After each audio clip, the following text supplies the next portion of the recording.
My name is Jim Owens. My name is Holly Larkin. My name is Carrie Baumann. My name is Colleen Kosieracki. I'm a husband and father. I am a wife, a mother. I am a grandmother. And I'm a daughter. And I'm a sister. I'm a wife. I'm a mother. And I am a brain cancer survivor. I am a brain tumor survivor. I'm a brain tumor survivor. And I am a brain cancer survivor.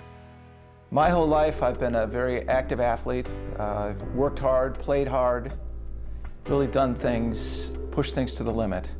In 1998, I was having an incredible year. At the end of a swimming workout, I had a seizure. I was rushed to the hospital, and the next day I was told I had a brain tumor, and I thought my life was over.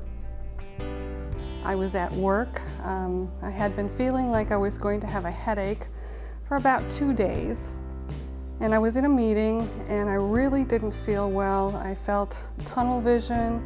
I felt the room was starting to close in on me. I felt my hands and feet were 1,000 miles away from me. And I just felt like I was going to pass out. I was getting ready to graduate from high school and I noticed that I had some hearing loss in my right ear.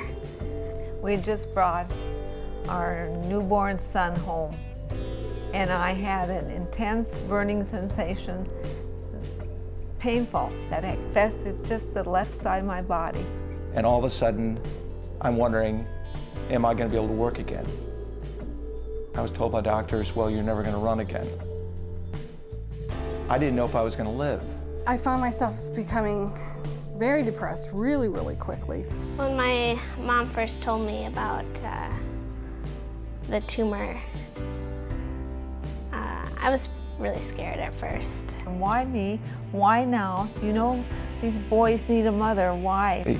You say, that could never happen to me. Everything changed. In that second, everything changed. I looked at my husband, he looked at me, we looked at the doctor. It was like, no, this isn't what happens. You know, I felt like an alien was in my head and I cried. And here I was, lying in a bed, and the curtain was drawn around me, and they said, the news isn't good, you have a brain tumor. And it's just a blow that you just can't believe. So when I finally submitted to what was happening in my life, that I really believed God had allowed, I really finally got peace. I've been a competitive cyclist my whole life, and I knew about Lance Armstrong. And Lance's example of beating cancer, maybe he had a more dire diagnosis than I did, and he got through it. So I said, he can, I can too. In a word, I'm living strong. I'm refusing to just take this thing and let it stop me. Cancer limits you only if you let it. I'm thankful for my family.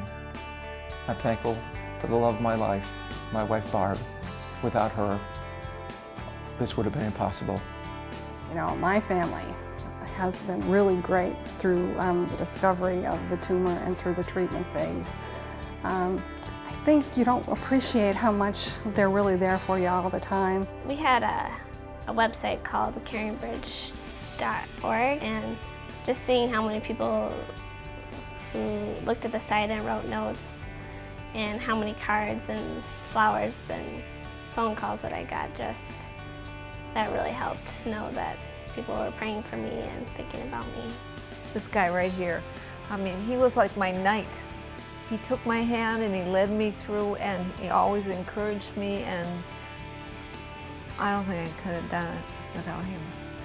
I feel honored to be with someone who makes the most out of every day, who strives to be an example for other people.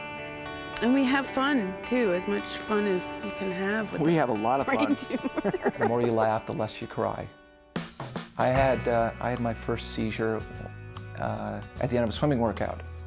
Well, the story kind of filtered out that something happened while I was swimming, and a guy came up behind me and saw my scar on my head and said, Jim, what happened to you? He said, oh, that's right, something happened swimming. Did you get hit by a boat prop? So I would get these looks, and we kind of learned to deal with them pretty quickly by saying, boat prop.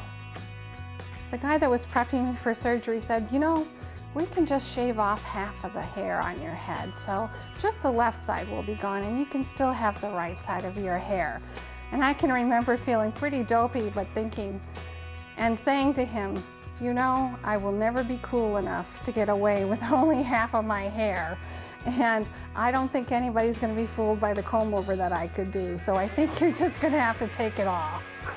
He kept trying to see if there was someone else in our family that had a tumor, if there was any kind of brain tumor history in our past. And there's just not, but he kept asking the question several times, and finally Carrie said, well, my cat had one. I had a metal halo hammered into my head. I was supposed to be getting some relaxant. I was supposed to be actually out. And while the doctor was doing, I said, are you really hammering that into my head? And I think I kind of caught him off guard because I was supposed to be out. So I had the wonderful look, Mrs. Frankenstein. The brain, you know, is a mystery to us in so many ways, and we've thought that the heart was the essence of what we are, and really, you know, the brain is where we reside. I think that to let that go and be something that we don't understand on how to fix it and what the influences are in your life, and not to spend the money to research it, not to give another $20 out of your check to say, you know, there are people that I care about that are suffering, children that are suffering. I took a breakthrough oral chemotherapy that was not available in '98 when I was first diagnosed. In 2003, it stopped my tumor within 2 months. I got through the treatment in 2004. I had my best year, probably of my life.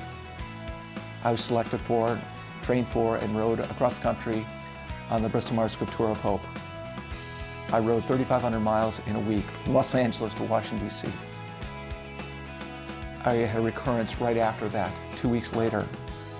And once again, there was a brand new breakthrough treatment available for me. So not only is there hope today, there is more hope tomorrow. Cancer research, and in my case, a clinical trial that I'm right now, is saving my life. Have hope. Have faith. Believe with all your heart that better days are ahead, because they are. My name is Jim Owens, and I'm a brain cancer survivor. My name is Holly Larkin, and I am a brain tumor survivor. My name is Carrie Baumann, and I am a brain tumor survivor. My name is Colleen Kosieracki, and I'm a brain cancer survivor.